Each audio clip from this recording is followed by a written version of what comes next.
ഇന്ന് വൈകിട്ട്, ഇന്ന് സന്ധ്യക്ക്, ഇന്ന് തന്നെ, ഇന്നത്തേക്ക് മാത്രം, ഇന്നലെ അല്ല ഇന്ന്.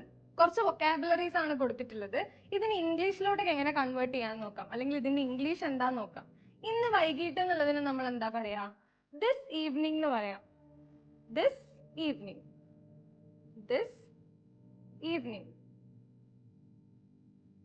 ഇന്ന് സന്ധ്യക്ക് എന്നുള്ളതിനെയും നമ്മൾ ദിസ് ഈവനിങ് തന്നെയാ പറയാ. This evening.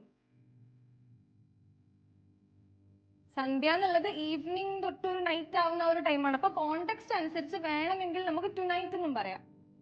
To night.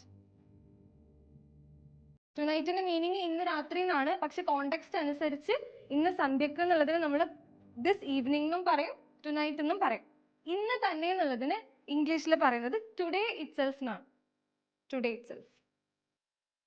Today itself. Context അനുസരിച്ച് നേരത്തെ പറഞ്ഞ പോലെ ബൈ ടുഡേ എന്നും പറയും. By today.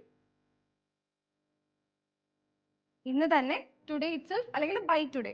ഇന്നത്തേക്ക് മാത്രം എന്നുള്ളതിന് ഇംഗ്ലീഷിൽ ഓൺലി ഫോർ ടുഡേ എന്നാ പറയാ. Only for today. ഇന്നലെ അല്ല ഇന്ന് എന്നുള്ളതിന് നോട്ട് യെസ്റ്റർഡേ ടുഡേ എന്ന് പറയാം. നോട്ട് യെസ്റ്റർഡേ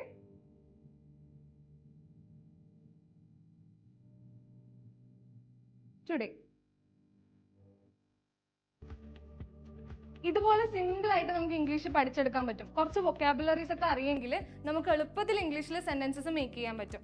ഇതുപോലത്തെ വീഡിയോസ് നമ്മളിപ്പോൾ റെഗുലർ ആയിട്ട് പോസ്റ്റ് ചെയ്യുന്നുണ്ട്. നിങ്ങൾക്ക് അങ്ങനെ വീഡിയോസ് ഡെയിലി കിട്ടാൻ വേണ്ടിയിട്ട് പേജ് ഒന്ന് ഫോളോ ചെയ്യുക, ചാനൽ കൂടെ ഒന്ന് സബ്സ്ക്രൈബ് ചെയ്ത് വെക്കുക. Thank you.